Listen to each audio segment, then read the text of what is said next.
அனைவருக்கும் வணக்கம். நான் உங்கள் கார்த்திக். கடந்த வாரம் தமிழ்நாடு முதலமைச்சர் மு.க.ஸ்டாலின் அவர்கள் முன்னெடுத்த மக்கள் பணிகளை பற்றி தற்போது காணலாம். இது என்று முதல்வர். கல்வித்துறையை நிர்வகிப்பதில் மாநில அரசுகளின் முதன்மையை மீட்டெடுக்க வேண்டும் என்று 12 மாநில முதலமைச்சர்களுக்கு தமிழ்நாடு முதலமைச்சர் மு.க.ஸ்டாலின் அவர்கள் அக்டோபர் 4ஆம் தேதி கடிதம் எழுதினார்.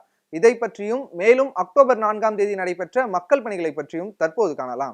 அக்டோபர் 4, 2021 அக்டோபர் 4ஆம் தேதி சுதந்திர போராட்ட தியாகி கொடிக்காத்த குமரனின் பிறந்த நாளையொட்டி தியாகி குமரன் சாலை சம்பத் நகர் என பெயர் சூட்டி பெயர் பலகையினை காணொலி காட்சி வாயிலாக திறந்து வைத்தார் முதலமைச்சர் மு.க.ஸ்டாலின். அக்டோபர் 4ஆம் தேதி தமிழ்நாடு முழுவதும் உள்ள திரையரங்குகளில் காவல்துறையின் பயன்பாட்டிற்காக முக அடையாளம் கண்டறியும் மென்பொருளை தொடங்கி வைத்தார் முதலமைச்சர் மு.க.ஸ்டாலின். இந்த முக அடையாளம் கண்டறியும் மென்பொருளானது ஒரு தனிநபரின் புகைப்படத்தினை காவல் நிலையங்களில் crime and criminal tracking network and systems எனப்படுகின்ற CCTNS-இல் பதிவேற்றம் செய்யப்பட்டுள்ள நபர்களின் புகைப்பட தரவுகளோடு ஒப்பிட்டு அடையாளம் கண்டறியப்படுகின்றது. இதுவரை 5,30,000 புகைப்படங்கள் CCTNS-இல் பதிவேற்றம் செய்யப்பட்டுள்ளது என்று தெரிவிக்கப்பட்டுள்ளது. அக்டோபர் 4ஆம் தேதி கல்வித்துறையை நிர்வகிப்பதில் மாநில அரசுகளின் முதன்மையை மீட்டெடுக்க வேண்டியதன் அவசியம் குறித்து வலியுறுத்தி 12 மாநில முதலமைச்சர்களுக்கு தமிழ்நாடு முதலமைச்சர் மு.க.ஸ்டாலின் கடிதம் எழுதினார். அந்த கடிதத்தில் நீதியரசர் A.K. ராஜன் அவர்களது குழுவின் பரிந்துரையின் அடிப்படையில் தமிழ்நாடு இளநிலை மருத்துவ படிப்பிற்கான சேர்க்கை சட்டம் 2021 என்ற சட்ட முன்வடிவினை நிறைவேற்றப்பட்டுள்ளது. நீட் தேர்வை அறிமுகப்படுத்தும் ஒன்றிய அரசின் நடவடிக்கை கூட்டாட்சி தத்துவத்திற்கு எதிரானது, மாநில அரசுகளின் உரிமையை பறித்து அரசியலமைப்பு அதிகார சமநிலை மீறப்படுகின்றது. கல்வித்துறையை நிர்வகிப்பதில் மாநில அரசுகளின் முதன்மையை மீட்டெடுக்க மாநில முதலமைச்சர்கள் அனைவரும் ஒருங்கிணைந்த முயற்சியை மேற்கொள்ள வேண்டும். கிராமப்புற மற்றும் வெளிமு நிலையில் உள்ள மாணவர்கள் பாதிக்கப்படாமல் இருப்பதை உறுதி செய்ய முதலமைச்சர்கள் ஆதரவை தெரிவிக்க வேண்டும் என்றும் திராவிட முன்னேற்றக் கழக நாடாளுமன்ற உறுப்பினர்கள் மாநில முதலமைச்சர்களை நேரில் சந்தித்து நீதியரசர் A.K. ராஜன் குழுவின் அறிக்கையை வழங்கி தமிழ்நாட்டின் நிலைப்பாட்டிற்கு ஆதரவு கூற வேண்டும் என்று அறிவுறுத்தியுள்ளார். அக்டோபர் 4ஆம் தேதி தமிழக முதலமைச்சர் மு.க.ஸ்டாலின் தமிழ்நாட்டில் உள்ள விவசாயிகள் பயன்பெறும் வகையில் தமிழ்நாடு நுகர்பொருள் வாணிபக் கழக நேரடி நெல் கொள்முதல் நிலையங்களில் செயல்பாடுகள் குறித்து ஆய்வு மேற்கொண்டார். இந்த ஆய்வுக் கூட்டத்தில் நேரடி நெல் கொள்முதல் நிலையங்களில் கொள்முதல் செய்யப்பட்ட நெல்லுக்குரிய பணப்பட்டுவாடாவை விவசாயிகளுக்கு எவ்வித காலதாமதமும் இன்றி வழங்கிட வேண்டுமெனவும், டெல்டா மாவட்டங்களுக்கான கண்காணிப்பு அலுவலர்கள் உடனடியாக மாவட்டங்களுக்கு சென்று இந்த நெல் கொள்முதல் நிலையங்களை ஆய்வு செய்து எவ்வித தடங்களுமின்றி கொள்முதல் செய்யப்படுவதை உறுதி செய்யுமாறும் தமிழக முதல்வர் உத்தரவிட்டுள்ளார் என தெரிவிக்கப்பட்டுள்ளது. அக்டோபர் 5ஆம் தேதி தனிப்பெரும் கருணை நாள் என்று கடைபிடிக்கப்படும் என தமிழ்நாடு முதலமைச்சர் மு.க.ஸ்டாலின் அவர்கள் அறிவித்துள்ளார். இதை பற்றியும் மேலும் அக்டோபர் 5ஆம் தேதி நடைபெற்ற மக்கள் பணிகளை பற்றியும் தற்போது காணலாம். அக்டோபர் 5, 2021 வாடிய பயிரை கண்டபோதெல்லாம் வாடிய மக்களின் பசித்துயர் போக்கிட சத்திய தர்மசாலையை நிறுவி அணையா விளக்கு ஏற்றிய பசிப்பினி நீக்கிய மருத்துவர் அருட்பிரகாச வள்ளலார் அவர்களின் பிறந்த நாளான அக்டோபர் 5ஆம் தேதி இனி ஆண்டுதோறும் தனி பெருங்கருணை நாள் என கடைபிடிக்கப்படும் என்று தமிழ்நாடு முதலமைச்சர் மு.க.ஸ்டாலின் அவர்கள் அறிவித்தார். அக்டோபர் 5ஆம் தேதி மாண்புமிகு முதலமைச்சர் மு.க.ஸ்டாலின் அவர்கள் தலைமை செயலகத்தில் குறள் அமிர்தம், திருக்குறள் தமிழிசை பாடல்கள் மற்றும் திருக்குறள் வாழ்த்துப்பா குறுந்தகட்டினை வெளியிட்டார். அக்டோபர் 5ஆம் தேதி சென்னை தலைமை செயலகத்தில் முதலமைச்சரின் தனிப்பிரிவில் அளிக்கப்பட்டுள்ள பொதுமக்களின் கோரிக்கை மனுக்கள் குறித்து முதலமைச்சர் மு.க.ஸ்டாலின் நேரில் சென்று ஆய்வு மேற்கொண்டார். அங்கு புகாரளிக்க வந்திருந்த அன்புக்கரசி, வனிதா, ஜெயகோபால் என பொதுமக்கள் 3 பேரிடம் குறைகளை கேட்டறிந்த முதலமைச்சர் உங்களின் குறைகளை புகாராக அதிகாரிகளிடம் கொடுக்குமாறும் அவர்கள் நடவடிக்கை எடுப்பார்கள் எனவும் உறுதியளித்தார். இதைத் தொடர்ந்து முதலமைச்சரின் தனிப்பிரிவு சிறப்பு அதிகாரியான ஷில்பா பிரபாகர் தனிப்பிரிவில் பெறப்படும் புகார்கள் மீது எடுக்கப்படும் நடவடிக்கைகள், நிலுவையில் உள்ள புகாரின் நிலை ஆகியவை குறித்து முதலமைச்சரிடம் விளக்கினார். அக்டோபர் 5ஆம் தேதி உத்தரப்பிரதேச மாநிலத்தில் 3 வேளாண் சட்டங்களுக்கு எதிராக போராடிய உழவர்கள் மீது நடத்தப்பட்ட தாக்குதல் மிகவும் கண்டிக்கத்தக்கது. கடந்த 300 நாட்களாக உழவர்கள் போராடி வருகின்றனர். அதனை ஒன்றிய அரசு அலட்சியம் செய்ததன் விளைவுதான் உத்தரப்பிரதேச மாநிலத்தில் தொடரும் நிகழ்வுகளாகும். இந்த கொந்தளிப்புக்கு காரணமானவர்கள் மீது நீதி விசாரணை நடத்தப்பட வேண்டும். இத்தகைய கொந்தளிப்பு சூழ்நிலையை அறிய சென்ற பிரியங்கா காந்தி அவர்கள் கைது செய்யப்பட்டுள்ளார். முன்னாள் முதலமைச்சர் அகிலேஷ் வீட்டு காவலில் வைக்கப்பட்டு பின்னர் கைது செய்யப்பட்டு திடீரென விடுவிக்கப்பட்டுள்ளார். இந்த கொந்தளிப்புக்கு காரணமானவர்கள் மீது நீதி விசாரணை நடத்தப்பட வேண்டும். 3 வேளாண் சட்டங்களை முழுமையாக திரும்ப பெறுவதே ஒட்டுமொத்த அமைதிக்கு வழிவகுப்பதாக அமையும் என்பதை ஒன்றிய அரசு உணர வேண்டும் என்று தமிழ்நாடு முதலமைச்சர் மு.க. ஸ்டாலின் அறிக்கை வெளியிட்டார். தமிழ்நாடு முதலமைச்சர் மு.க. ஸ்டாலின் அக்டோபர் 5ஆம் தேதி சென்னை வேப்பேரி PKN அரங்கத்தில் திருக்கோவில்களில் தலைமொழி மழிக்கும் பணியாளர்களுக்கு ரூபாய் 5000 மாத உதவித்தொகையை வழங்கும் திட்டத்தை தொடங்கி வைத்து 25 பணியாளர்களுக்கு ஊக்கத்தொகையை வழங்கினார். செப்டம்பர் 7ஆம் தேதியன்று சட்டப்பேரவையில் மாண்புமிகு இந்து சமய அறநிலையத்துறை அமைச்சர் திருக்கோவில்களில் பணிபுரியும் தலைமொழி மழிக்கும் பணியாளர்களின் வாழ்வாதாரத்தை மேம்படுத்த மாத ஊக்கத்தொகையாக ரூபாய் 5000 வழங்கப்படும் என்ற அறிவிப்பை வெளியிட்டார். அதன்படி திருக்கோவில்களில் பணிபுரியும் 1744 மொழித்திருத்தும் பணியாளர்களுக்கு அடையாள அட்டைகள் வழங்கப்பட்டு அவர்களுக்கு மாதந்தோறும் ரூபாய் 5000 ஊக்கத்தொகை அந்தந்த திருக்கோவில்களிலிருந்து வழங்கப்படும். இதற்காக ஆண்டு ஒன்றிற்கு ரூபாய் 10.47 கோடி செலவிடப்படும். இதனால் திருக்கோவில் முடித்திருத்தும் பணியாளர்களின் வாழ்வாதாரம் மேம்படும் என்று தெரிவிக்கப்பட்டுள்ளது. அக்டோபர் 5ஆம் தேதி திராவிடக் கழக மேனாள் செயலவைத் தலைவரும் பெரியார் சுயமரியாதை பிரச்சார நிறுவன நிர்வாகக் குழுவின் துணைத் தலைவருமான பெரியாரிய பெருந்தொண்டர் ஐயா ராசகிரி கோ தங்கராஜ் அவர்கள் மறைவையொட்டி மாண்புமிகு தமிழ்நாடு முதலமைச்சர் மு.க. ஸ்டாலின் அவர்கள் இரங்கல் செய்தி வெளியிட்டார். அக்டோபர் 5ஆம் தேதி கொளத்தூர் சட்டப்பேரவை தொகுதிக்குட்பட்ட பகுதிகளில் பல்வேறு நலத்திட்ட உதவிகளை தமிழ்நாடு முதலமைச்சர் மு.க. ஸ்டாலின் அவர்கள் வழங்கினார். அதை பற்றி தற்போது விரிவாக காணலாம். முதலமைச்சர் மு.க. ஸ்டாலின் அக்டோபர் 5ஆம் தேதி கொளத்தூர் சட்டப்பேரவை தொகுதிக்கு உட்பட்ட பகுதிகளில் 97.49 லட்சம் மதிப்பீட்டிலான கலையரங்கம், மைதானம், பூங்காவை திறந்து வைத்து பயனாளிகளுக்கு நலத்திட்ட உதவிகளை வழங்கினார். மேலும் எவர்வின் பள்ளியில் தற்காலிகமாக செயல்படவுள்ள அரசு கலைக்கல்லூரிக்கான கட்டிடங்களை பார்வையிட்டு ஆய்வு செய்தார். கொளத்தூர் சட்டப்பேரவை தொகுதிக்கு உட்பட்ட செம்பியம் ரங்கசாமி தெருவில் உள்ள சென்னை நடுநிலைப் பள்ளியில் 15.31 லட்சம் மதிப்பீட்டில் கட்டப்பட்டுள்ள கலையரங்கத்தை முதல்வர் திறந்து வைத்து பார்வையிட்டார். மேலும் மாணாக்கர்களுக்கு கல்வி உபகரணங்களை வழங்கினார். தொடர்ந்து செம்பியம் பார்த்தசாரதி தெருவில் 26.18 லட்சம் செலவில் சிறுவர் விளையாட்டு உபகரணங்கள், இறகுப்பந்து மைதானம் உள்ளிட்ட வசதிகளுடன் மேம்படுத்தப்பட்ட விளையாட்டு திடலை திறந்து வைத்து பார்வையிட்டார். அதனைத் தொடர்ந்து கொளத்தூர் தொகுதி சட்டப்பேரவை உறுப்பினர் அலுவலகத்தில் பள்ளி மற்றும் கல்லூரி மாணவ மாணவிகளுக்கு கல்வி உபகரண பொருட்கள் மற்றும் கல்வி உதவித்தொகை, தொகுதி மக்களுக்கு மருத்துவ உதவித்தொகை, திருமண உதவித்தொகை, 3 சக்கர மோட்டார் வாகனங்கள், தள்ளுவண்டிகள், காது கேட்கும் கருவிகள், மீன்பாடி வண்டிகள் என 48 பயனாளிகளுக்கு நலத்திட்ட உதவிகளை வழங்கினார். பின்னர் திருவிக நகர் 5வது தெருவில் 7500 சதுரடி பரப்பளவில் 56 லட்சம் செலவில் செயற்கை நீரூற்று, சிறுவர் விளையாட்டு கருவிகள், யோகா கூடம், நடைபாதை வசதி உள்ளிட்ட வசதிகளுடன் அமைக்கப்பட்டுள்ள கலைஞர் பூங்காவை தமிழக முதலமைச்சர் மு.க. ஸ்டாலின் திறந்து வைத்து பார்வையிட்டார். புலம்பெயர் தமிழர் நல வாரியம் என்ற புதிய வாரியம் ஒன்று தோற்றுவிக்கப்படும் என்று தமிழ்நாடு முதலமைச்சர் மு.க. ஸ்டாலின் அவர்கள் அக்டோபர் 6ஆம் தேதி அறிவித்துள்ளார். இதை பற்றியும் மேலும் அக்டோபர் 6ஆம் தேதி நடைபெற்ற மக்கள் பணிகளை பற்றியும் தற்போது காணலாம். அக்டோபர் 6, 2021 எங்கே தமிழர்கள் வந்தாலும் அவர்களுக்கு தமிழ்நாடுதான் தாய் வீடு. அவர்கள் மீது அன்பு செலுத்துவது மட்டுமல்ல, அரவணைப்பதும் பாதுகாப்பதும் தாய் தமிழ்நாட்டின் கடமையாகும் என குறிப்பிட்டு புலம்பெயர் தமிழர் நல வாரியம் அமைக்கப்படும் என முதலமைச்சர் மு.க. ஸ்டாலின் தெரிவித்துள்ளார். இது தொடர்பாக வெளியிடப்பட்டுள்ள அறிக்கையின் விபரம் பின்வருமாறு. அரசு மற்றும் புலம்பெயர்ந்த தமிழர் பிரதிநிதிகள் 13 பேரை கொண்டு இந்த வாரியம் அமைக்கப்படும். 5 கோடி ரூபாய் புலம்பெயர் தமிழர் நலநிதி என மாநில அரசின் முன்பணத்தை கொண்டு உருவாக்கப்படும் மூலதன செலவினமாக 1,40 லட்சம் ரூபாய் மற்றும் தொடர் செலவினமாக நலத்திட்டங்கள் மற்றும் நிர்வாக செலவினங்களுக்காக 3 கோடி ரூபாய் ஆண்டுதோறும் ஒதுக்கப்படும். புலம்பெயர் தமிழர் குறித்த தரவுத்தளம் ஏற்படுத்தப்படும். பணியின் போது இறக்க நேரிட்டால் அவர்கள் குடும்பத்தில் கல்வி மற்றும் திருமண உதவித்தொகை வழங்கப்படும்.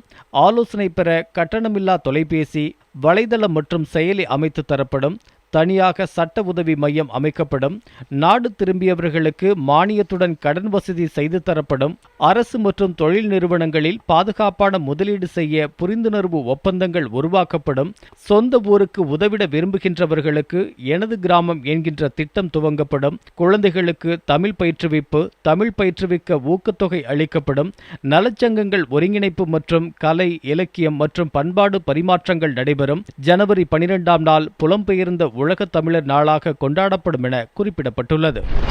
அக்டோபர் 6ஆம் தேதி மாண்புமிகு முதலமைச்சர் ஸ்டாலின் அவர்களை முகாம் அலுவலகத்தில் டாடா குழும தலைவர் திரு நடராஜன் சந்திரசேகரன் அவர்கள் சந்தித்து பேசினார். இந்த சந்திப்பின் போது மாண்புமிகு தொழில்துறை அமைச்சர் திரு தங்கம் தென்னரசு அவர்கள் மற்றும் அரசு உயர் அதிகாரிகள் உடனிருந்தனர். குறுவை நெல் கொள்முதல் பணிகளை விரைவாகவும் சிறப்பாகவும் முடிக்க வேண்டும் என்று தமிழ்நாடு முதலமைச்சர் ஸ்டாலின் அவர்கள் உத்தரவிட்டுள்ளார். இதை பற்றியும் மேலும் அக்டோபர் 7ஆம் தேதி நடைபெற்ற மக்கள் பணிகளை பற்றியும் தற்போது காணலாம். அக்டோபர் 7, 2021 மாண்புமிகு முதலமைச்சர் ஸ்டாலின் அவர்கள் அக்டோபர் 7ஆம் தேதி தலைமை செயலகத்தில் பாரா ஒலிம்பிக் போட்டிகள் மற்றும் ஃபிடே உலக சதுரங்க ஆன்லைன் ஒலிம்பியாடு போட்டிகளில் பட்டங்கள் வென்ற 15 தமிழ்நாட்டு வீரர்கள் மற்றும் பயிற்சியாளர்களை ஊக்குவிக்கும் வகையில் தமிழ்நாடு அரசின் சார்பில் ஊக்கத்தொகையாக 3,98,50,000 ரூபாயை வழங்கி சிறப்பித்தார்.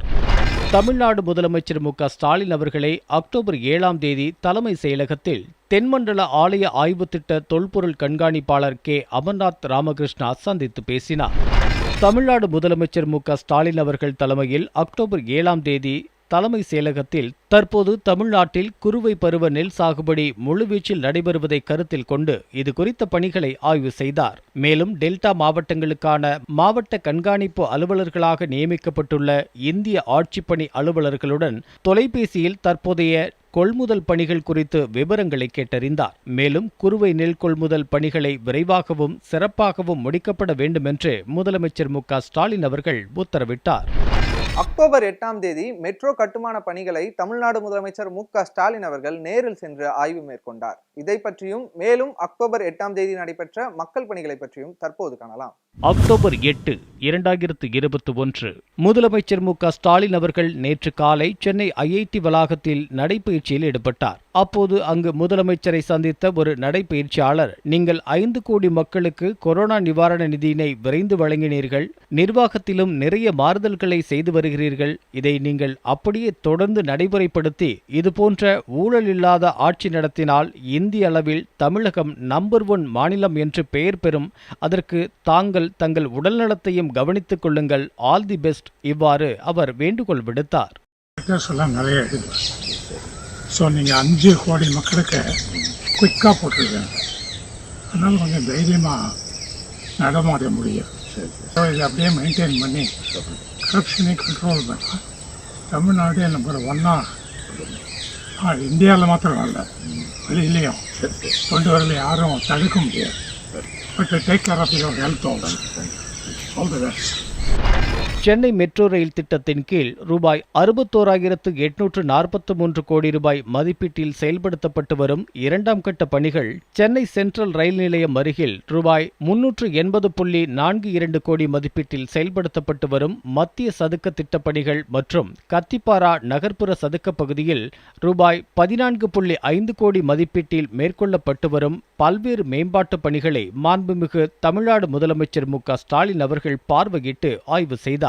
இதனைத் தொடர்ந்து போரூர் ராமச்சந்திரா மருத்துவமனை எதிரில் சென்னை மெட்ரோ ரயில் 2ஆம் கட்ட திட்டத்தின் கீழ் அமைக்கப்பட்டு வரும் தெல்லியகரம் மெட்ரோ ரயில் நிலையத்தின் கட்டுமான பணிகளையும் அங்கு அமைக்கப்பட்டு வரும் உயர்தரப்பட்ட பெட்ரோல் நிலைய கட்டுமான பணிகளையும் பார்வையிட்டு ஆய்வு செய்தார். மேலும் மெட்ரோ ரயில் திட்ட 2ஆம் கட்ட பணிகளை ஆய்வு செய்தபோது தலைவர் கலைஞரின் கூர்த்த மதியும் தொலைநோக்கு பார்வையும் என் நெஞ்சில் நிழலாடியதோடு மெட்ரோ பணிகளுக்காக நான் மேற்கொண்ட பணிகளின் நினைவலையில் மூழ்கினேன், சிங்கார சென்னை எனும் கனவு மெய்ப்படும் நன்னாள் நோக்கி விரைந்து நடைபோடுவோம் என்று முதலமைச்சர் ஸ்டாலின் அவர்கள் ட்விட்டர் பக்கத்தில் பதிவிட்டார்.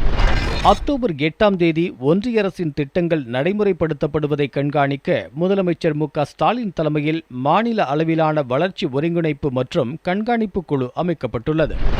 நல்ல பாட்டை மட்டுமே எழுதுவது என்று கங்கணம் கட்டிக்கொண்டு எழுதி கொண்டிருக்கும் என் ஊர்க்காரர் உடன்பிறப்பு என தலைவர் கலைஞரால் புகழப்பட்டவர் திருவாரூர் மண்ணிலிருந்து புறப்பட்டு திரையிசையில் தனக்கென தனியிடம் பிடித்த கவிஞர் கலைமாமணி பிரைசுடன் மறைவு அதிர்ச்சி அளிக்கின்றது. பல தலைமுறை இசையமைப்பாளர்களுடன் பணிபுரிந்து காலத்தால் அழியாத ஆயிரக்கணக்கான பாடல்களை எழுதிய அவரது மறைவு திரையுலகத்திற்கு பேரிழப்பாகும். அவரை இழந்து வாடும் குடும்பத்தினர், ரசிகர்கள் அனைவருக்கும் எனது ஆழ்ந்த இரங்கலை தெரிவித்துக் கொள்கிறேன் என்று முதலமைச்சர் ஸ்டாலின் அவர்கள் ட்விட்டர் பக்கத்தில் பதிவிட்டார். முதலமைச்சர் மு க ஸ்டாலின் அவர்களிடம் மருத்துவம் மற்றும் மக்கள் நல்வாழ்வுத்துறை அமைச்சர் மா சுப்பிரமணியன் அவர்கள் 7 மொழிகளில் மொழிபெயர்க்கப்பட்டுள்ள நீதியரசர் ஏ.கே. ராஜன் அவர்களின் நீட் தேர்வின் தாக்கம் குறித்த அறிக்கையை வழங்கினார். அக்டோபர் 9ஆம் தேதி மாற்றுத்திறனாளிகள் நலத்துறை சார்பில் மாற்றுத்திறனாளிகளுக்கு இணைப்பு சக்கரங்கள் பொருத்தப்பட்ட பெட்ரோல் ஸ்கூட்டர்களை தமிழ்நாடு முதலமைச்சர் மு க ஸ்டாலின் அவர்கள் வழங்கினார்.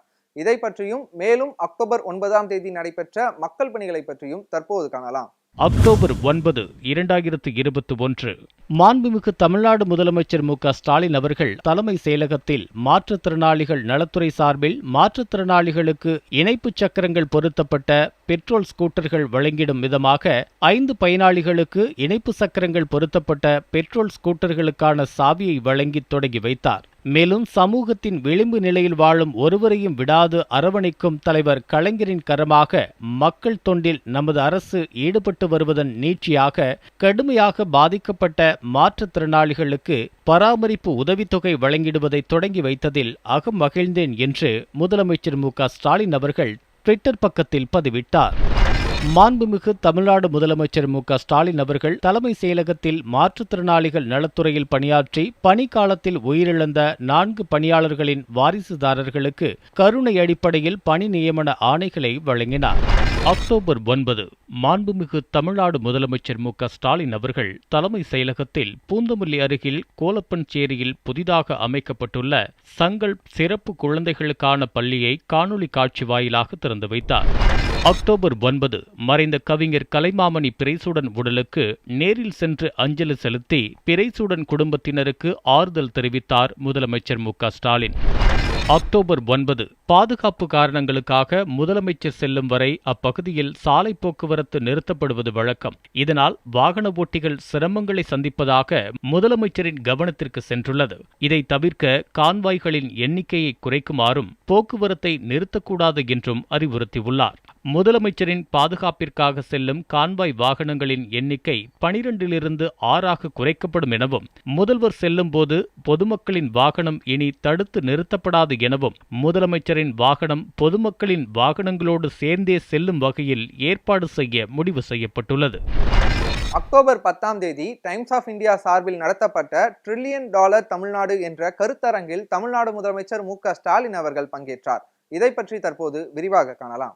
அக்டோபர் 10, 2021 அக்டோபர் 10 சென்னை கிண்டியில் டைம்ஸ் ஆஃப் இந்தியா சார்பில் $1 டிரில்லியன் தமிழ்நாடு கருத்தரங்கில் தமிழ்நாடு முதலமைச்சர் மு க ஸ்டாலின் அவர்கள் பங்கேற்றார். டைம்ஸ் ஆஃப் இந்தியா நாளிதழுடன் வெளிவரும் மெர்ச்சன்ட்ஸ் ஆஃப் மெட்ராஸ் வணிக பிரதியையும் தமிழ்நாடு முதலமைச்சர் மு க ஸ்டாலின் அவர்கள் வெளியிட்டார். மேலும் இந்த நிகழ்ச்சியில் உரையாற்றிய தமிழ்நாடு முதலமைச்சர் மு க ஸ்டாலின் அவர்கள் டைம்ஸ் ஆஃப் இந்தியா சார்பிலான $1 டிரில்லியன் தமிழ்நாடு கருத்தரங்கில் முதலமைச்சராக மட்டுமல்ல பத்திரிகையாளராகவும் பங்கேற்றுள்ளேன். அனைத்து தரப்பு மக்களுக்கான நாளிதழாக டைம்ஸ் ஆஃப் இந்தியா திகழ்கிறது.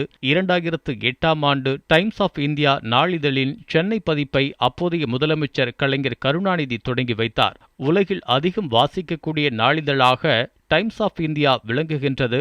டைம்ஸ் ஆஃப் இந்தியா வாழ்க வளர்க என்று வாழ்த்துகிறேன். அனைத்து சமூகங்களையும் உள்ளடக்கிய வளர்ச்சிதான் திராவிட மாடல். அதை நோக்கிதான் எல்லா திட்டங்களும் உள்ளன. திமுக ஆட்சி அமைந்த கடந்த 4 மாதங்களில் தமிழ்நாடு தொழில்துறையில் புத்துணர்வு அடைந்திருக்கின்றது. தனிநபர் வருமானம் அதிகரிக்க வேண்டுமென்ற நோக்கில் தமிழ்நாடு அரசு செயல்பட்டுக் கொண்டிருக்கின்றது. ஏற்றுமதியில் இந்தியாவிலேயே 3வது பெரிய மாநிலமாக தமிழ்நாடு உள்ளது. அனைத்து தொழில்களும் தமிழ்நாட்டில் தொடங்குவதற்கான சூழல் உள்ளது. கொரோனா கட்டுப்பாடு தொடங்கி வளர்ச்சி திட்டங்கள் வரை இந்தியாவிலேயே சிறந்த மாநிலமாக தமிழ்நாடு திகழ்கிறது என்று தமிழ்நாடு முதலமைச்சர் மு க ஸ்டாலின் அவர்கள் உரையாற்றினார். 2008ஆம் ஆண்டு ஏப்ரல் 13ஆம் தேதி டைம்ஸ் ஆஃப் இந்தியாவுடைய நாளிதழ் சென்னை பதிப்பு தொடங்கப்பட்டுச்சு. அதை தொடங்கி வச்சவர் அன்றைக்கு முதலமைச்சராக இருந்த முத்தமிழறிஞர் தலைவர் கலைஞர் அவர்கள் என்பது குறிப்பிடத்தக்கது.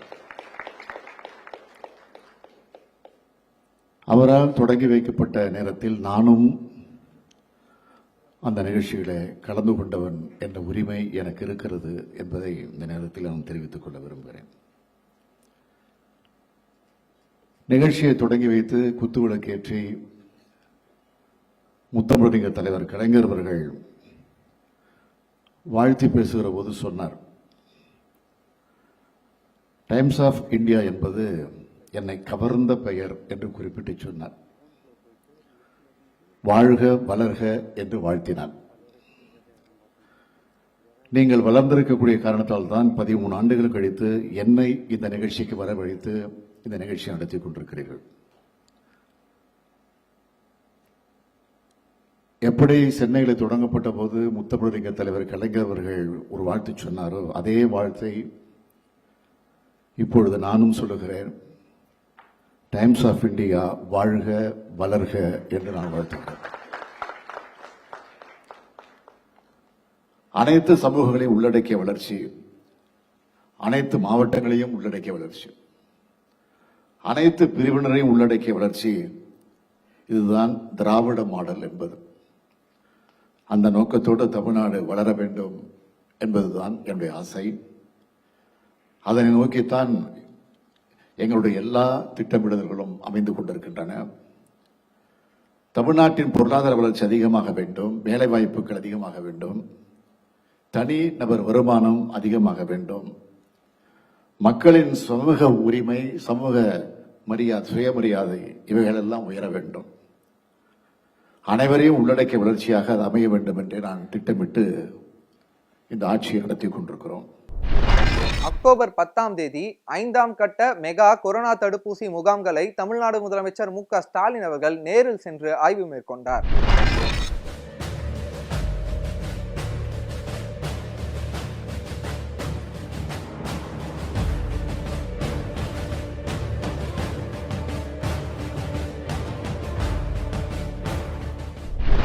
தமிழ்நாடு முதலமைச்சர் மு.க.ஸ்டாலின் அவர்கள் முன்னெடுக்கும் மக்கள் பணிகளை அடுத்த வாரமும் என்று முதல்வர் நிகழ்ச்சியில் காணலாம். மீண்டும் சந்திப்போம். நன்றி, வணக்கம்.